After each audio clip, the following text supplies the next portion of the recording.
Chapter 12. The promise of a smooth career, which my first calm introduction to Thornfield Hall seemed to pledge, was not belied on a longer acquaintance with the place and its inmates. Mrs. Fairfax turned out to be what she appeared, a placid-tempered, kind-natured woman of competent education and average intelligence.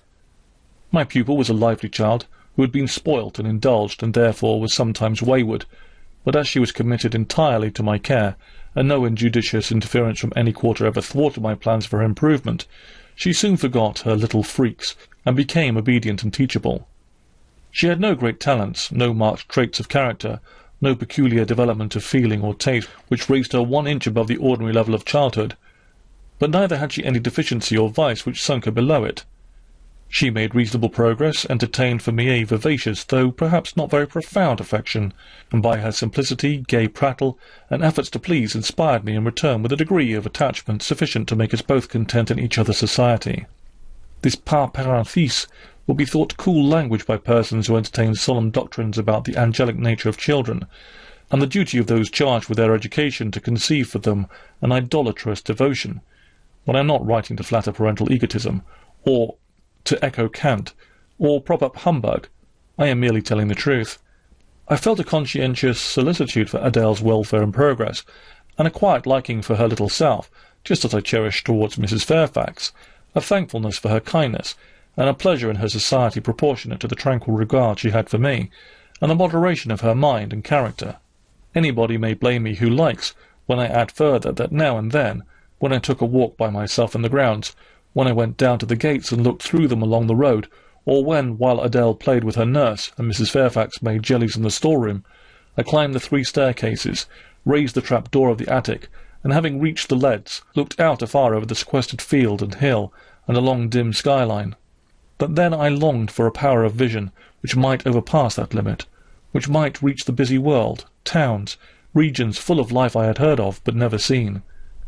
But then I desired more of practical experience than I possessed, more of intercourse with my kind, of acquaintance with variety of character than was here within my reach.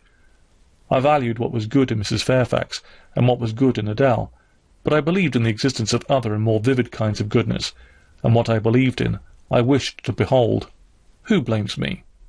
Many, no doubt, and I shall be called discontented. I could not help it. The restlessness was in my nature.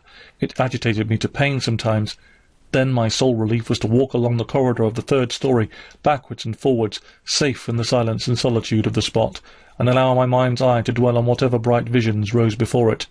And certainly they were many and glowing, to let my heart be heaved by the exultant movement, which, while it swelled in it trouble, expanded it with life, and best of all to open my inward ear to a tale that was never ended. A tale my imagination created, and narrated continuously, quickened with all of incident, life, fire, feeling, that I desired and had not in my actual existence. It is in vain to say human beings ought to be satisfied with tranquillity. They must have action, and they will make it if they cannot find it. Millions are condemned to a stiller doom than mine, and millions are in silent revolt against their lot. Nobody knows how many rebellions besides political rebellions ferment in the masses of life which people earth. Women are supposed to be very calm generally, but women feel just as men feel. They need exercise for their faculties, and a field for their efforts as much as their brothers do. They suffer from too rigid a restraint, too absolute a stagnation, precisely as men would suffer, and it is narrow-minded in their more privileged fellow-creatures to say that they ought to confine themselves to making puddings and knitting stockings, to playing on the piano and embroidering bags. It is thoughtless to condemn them or laugh at them if they seek to do more or learn more than custom has pronounced necessary for their sex. When thus alone, I not unfrequently heard Grace Poole's laugh, the same peal, the same low, slow "ha! ha!" which when first heard had thrilled me.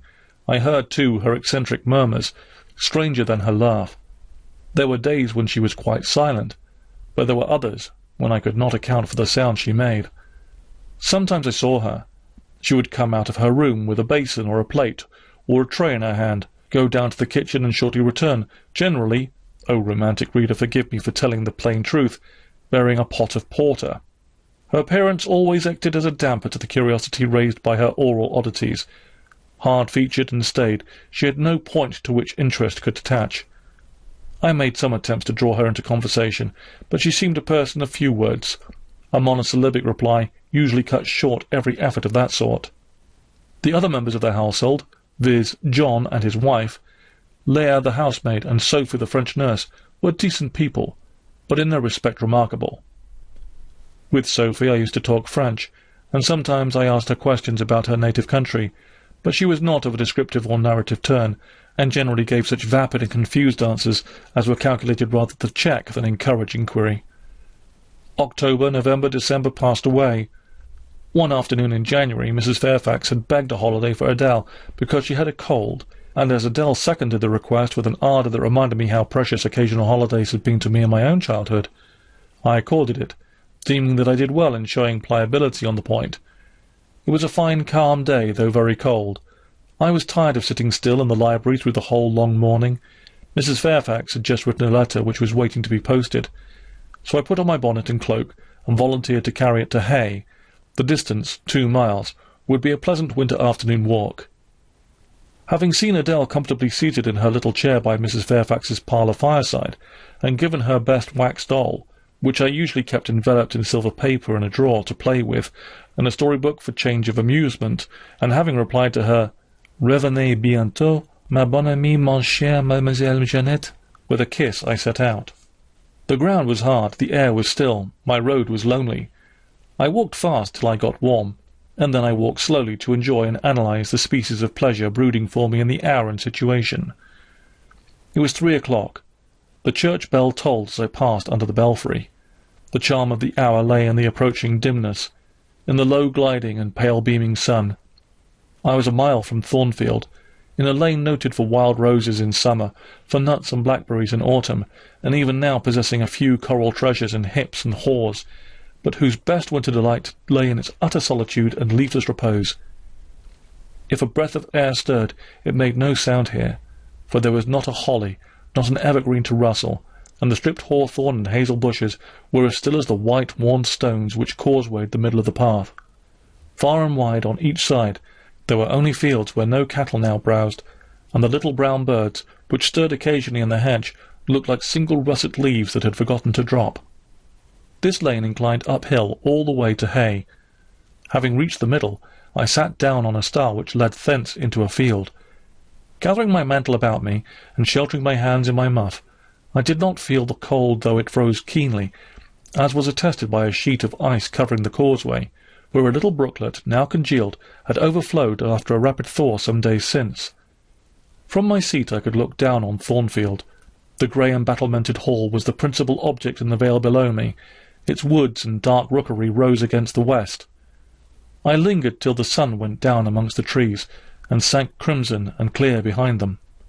I then turned eastward. On the hilltop above me sat the rising moon, pale yet as a cloud, but brightening momentarily. She looked over Hay, which, half lost in trees, sent up a blue smoke from its few chimneys. It was yet a mile distant, but in the absolute hush I could hear plainly its thin murmurs of life.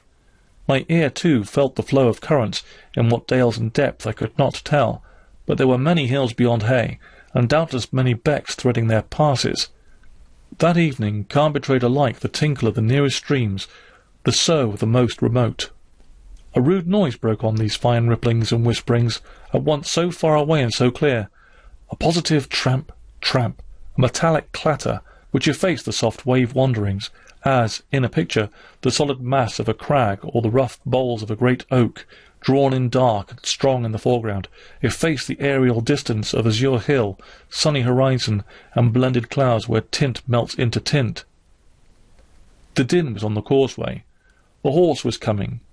The windings of the lane yet hid it, but it approached. I was just leaving the stile, yet, as the path was narrow, I sat still to let it go by. In those days I was young, and all sorts of fancies, bright and dark, tenanted my mind. The memories of nursery stories were there amongst other rubbish, and when they recurred, maturing youth added to them a vigour and vividness beyond what childhood could give. As this horse approached, and as I watched for it to appear through the dusk, I remembered certain of Bessie's tales, wherein figured a North of England spirit called a gitrash, which in the form of a horse, mule, or large dog, haunted solitary ways, and sometimes came upon belated travellers, as this horse was now coming upon me. It was very near, but not yet in sight, when, in addition to the tramp, I heard a rush under the hedge, and close down by the hazel stems glided a great dog, whose black and white colour made him a distinct object against the trees.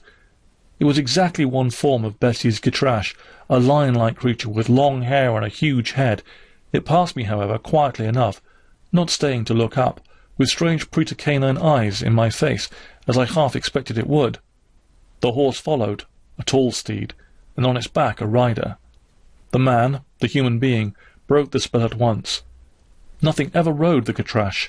It was always alone, and goblins, to my notions, though they might tenant the dumb caress of beasts, could scarce covet shelter in the commonplace human form. No Gitrash was this, only a traveller taking the short cut to Millcote. He passed, and I went on a few steps, and I turned, a sliding sound and an exclamation of, "What the deuce is to do now?" and a clattering tumble arrested my attention. Man and horse were down. They had slipped on the sheet of ice which glazed the causeway. The dog came bounding back, and seeing his master in a predicament, and hearing the horse groan, barked till the evening hills echoed the sound, which was deep in proportion to his magnitude. He snuffed round the prostrate group, and when he ran up to me, it was all he could do. There was no other help at hand to summon. I obeyed him, and walked down to the traveller, by this time struggling himself free of his steed. His efforts were so vigorous, I thought he could not much be hurt, but I asked him the question. "Are you injured, sir?" I think he was swearing, but am not certain. However, he was pronouncing some formula which prevented him from replying to me directly. "Can I do anything?" I asked again. "You must just stand on one side," he answered. As he rose, first to his knees, and then to his feet, I did, whereupon began a heaving, stamping, clattering process, accompanied by a barking and baying, which removed me effectually some yards' distance. But I would not be driven quite away until I saw the event. This was finally fortunate. The horse was re-established, and the dog was silenced with a "Down, pilot!" The traveller, now stooping, felt his foot and leg, as if trying whether they were sound. Apparently something ailed them, for he halted to the stile, whence I had just risen, and sat down. I was in the mood for being useful, or at least officious, I think, for I now drew near him again. "If you are hurt, sir, and want help, sir, I can fetch someone either from Thornfield Hall or from Hay." "Thank you. I shall do. I have no broken bones, only a sprain." And again he stood up and tried his foot, but the result extorted an involuntary "Ah!" Something of daylight still lingered, and the moon was waxing bright. I could see him plainly. His figure was enveloped in a riding-cloak, fur-collared and steel-clasped. Its details were not apparent, but I traced the general points of middle height and considerable breadth of chest. He had a dark face, with stern features and a heavy brow. His eyes and gathered eyebrows looked ireful and thwarted just now. He was past youth, but had not reached middle age. Perhaps he might be 35. I felt no fear of him, and but a little shyness. Had he been a handsome, heroic-looking young gentleman, I should not have dared to stand thus questioning him against his will, and offering my services unasked. I had hardly ever seen a handsome youth, never in my life spoken to one. I had a theoretical reverence and homage for beauty, elegance, gallantry, fascination, but had I met those qualities incarnate in masculine shape, I should have known instinctively that they neither had nor could have sympathy with anything in me, and should have shunned them as one would fire, lightning, or anything else that is bright but antipathetic. If even this stranger had smiled and been good-humoured to me when I addressed him, if he had put off my offer as assistant gaily and with thanks, I should have gone on my way and not felt any vocation to renew inquiries. But the frown, the roughness of the traveller set me at my ease. I retained my station where he waved me to go on, and announced, "I cannot think of leaving you, sir, at so late an hour in this solitary lane, till I see you are fit to mount your horse." He looked at me when I said this. He had hardly turned his eyes in my direction before. "I think you ought to be at home yourself," said he, "if you have a home in this neighbourhood. Where do you come from?" "From just below. I am not at all afraid of being out late when it is moonlight. I will run over to Hay for you with pleasure if you wish it. Indeed, I am going there to post a letter." "You live just below? Do you mean at that house with the battlements?" pointing to Thornfield Hall, on which the moon cast a hoary gleam, bringing it out distinct and pale from the woods that, by contrast with the western sky, now seemed one mass of shadows. "Yes, sir." "Whose house is it?" "Mr. Rochester's." "Do you know Mr. Rochester?" "No, I've never seen him." "He is not resident, then?" "No." "Can you tell me where he is?" "I cannot." "You are not a servant at the Hall, of course. You are—" He stopped, ran his eye over my dress, which as usual was quite simple, a black merino cloak, a black beaver bonnet, neither of them half fine enough for a lady's maid. He seemed puzzled to decide what I was. I helped him. "I am the governess." "Ah, the governess," he repeated. "Deuce take me if I had not forgotten. The governess," and again my raiment underwent scrutiny. In 2 minutes he rose from the stile. His face expressed pain when he tried to move. "I cannot commission you to fetch help," he said, "but you may help me a little yourself, if you would be so kind." "Yes, sir." "You have not an umbrella that I can use as a stick?" "No." "Try to get hold of my horse's bridle and lead him to me." "You are not afraid?" I should have been afraid to touch a horse when alone, but when told to do it I was disposed to obey. I put down my muff on the stile and went up to the tall steed. I endeavoured to catch the bridle, but it was a spirited thing, and would not let me come near its head. I made effort on effort, though in vain. Meantime I was mortally afraid of its trampling forefeet. The traveller waited and watched for some time, and at last he laughed. "I see," he said. "The mountain will never be brought to Mahomet. So all you can do is aid Mahomet to go to the mountain. I must beg of you to come here." I came. "Excuse me," he continued. "Necessity compels me to make you useful." He laid a heavy hand on my shoulder, and leaning on me with some stress, limped to his horse.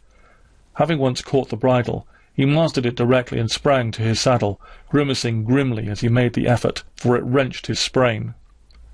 "Now," said he, releasing his underlip from a hard bite, "just hand me my whip. It lies there under the hedge." I sought it and found it. "Thank you. And now make haste with the letter to Hay, and return as fast as you can." A touch of spurred heel made his horse first start and rear, and then bound away. The dog rushed in its traces. All three vanished. Like heath fat in the wilderness, the wild wind whirls away. I took up my muff and walked on. The incident had occurred and was gone for me. It was an incident of no moment, no romance, no interest in a sense, yet it marked with change one single hour of a monotonous life. My help had been needed and claimed. I had given it. I was pleased to have done something. Trivial, transitory though the deed was, it was yet an active thing, and I was weary of an existence all passive. The new face, too, was like a new picture introduced to the gallery of memory, and it was dissimilar to all the others hanging there, firstly because it was masculine, and secondly because it was dark, strong, and stern. I had it still before me when I entered Hay, and slipped the letter into the post-office. I saw it as I walked fast downhill all the way home. When I came to the stile, I stopped in a minute, looked round and listened, with an idea that a horse's hoofs might ring on the causeway again, and that a rider in a cloak and a gitrash, like a Newfoundland dog, might be again apparent. I saw only the hedge and a pollard window before me. Rising up still and straight to meet the moonbeams, I heard only the faintest waft of wind roaming fitful among the trees around Thornfield, a mile distant. And when I glanced down in the direction of the murmur, my eye, traversing the hall front, caught a light kindling in the window. It reminded me that I was late, and I hurried on. I did not like re-entering Thornfield. To pass its threshold was to return to stagnation, to ascend the darksome staircase, to seek my own lonely little room, and then to meet tranquil Mrs. Fairfax and spend the long wintry evening with her, and her only, was to quell wholly the faint excitement awakened in my walk. To slip again over my faculties the viewless fetters of a uniform and too still existence, of an existence whose very privileges of security and ease I was becoming incapable of appreciating. What good it would have done me at that time to have been tossed in the storms of an uncertain struggling life, and to have been taught by rough and bitter experience to long for the calm amidst I was now repined. Yes, just as much good as it would do a man tired of sitting still in a too-easy chair, to take a long walk, and just as natural was the wish to stir, under my circumstances, as it would be under his. I lingered at the gates. I lingered on the lawn. I paced backwards and forwards on the pavement. The shutters of the glass door were closed. I could not see into the interior, and both my eyes and spirit seemed drawn from the gloomy house, from the grey hollow filled with rayless cells, as it appeared to me, to that sky expanded before me, a blue sea absolved from the taint of cloud, the moon ascending it in a solemn march, her orb seeming to look up as she left the hilltops, from behind which she had come, far and farther below her, and aspired to the zenith, midnight dark in its fathomless depth and measureless distance. And for those trembling stars that followed her course, they made my heart tremble, my veins glow when I viewed them. Little things recall us to earth. The clock struck in the hall. That sufficed. I turned from moon and stars, opened a side door, and went in. The hall was not dark, nor yet was it lit, only by the high-hung bronze lamp. A warm glow suffused both it and the lower steps of the oak staircase. This ruddy shine issued from the great dining-room, whose two-leaved door stood open, and showed a genial fire in the grate, glancing on marble hearth and brass fire-irons, and revealing purple draperies and polished furniture in the most pleasant radiance. It revealed, too, a group near the mantelpiece. I had scarcely caught it, and scarcely become aware of a cheerful mingling of voices, amongst which I seemed to distinguish the tones of Adele, when the door closed. I hastened to Mrs. Fairfax's room. There was a fire there too, but no candle, and no Mrs. Fairfax. Instead, all alone, sitting upright on the rug, and gazing with a gravity at the blaze, I beheld a great black-and-white long-haired dog, just like the Gitrash of the lane. It was so like it that when I went forward and said, "Pilot," and the thing got up and came to me and snuffed me, I caressed him, and he wagged his great tail, but he looked an eerie creature to be alone with. I rang the bell, for I wanted a candle, and wanted, too, to get an account of this visitant. Leah entered. "What dog is this?" "He came with the master." "With whom?" "With Master, Mr. Rochester. He has just arrived." "Indeed! And is Mrs. Fairfax with him?" "Yes, and Miss Adair. They are in the dining-room. And John is gone for a surgeon, for Master has had an accident. His horse fell and his ankle is sprained." "Did the horse fall in Hay Lane?" "Yes, coming downhill. It slipped on some ice." "Ah! Bring me a candle, will you, Leah?" Leah brought it, and she entered, followed by Mrs. Fairfax, who repeated the news, adding that Mr. Carter, the surgeon, was come, and was now with Mr. Rochester. Then she hurried out to give orders about tea, and I went upstairs to take off my things.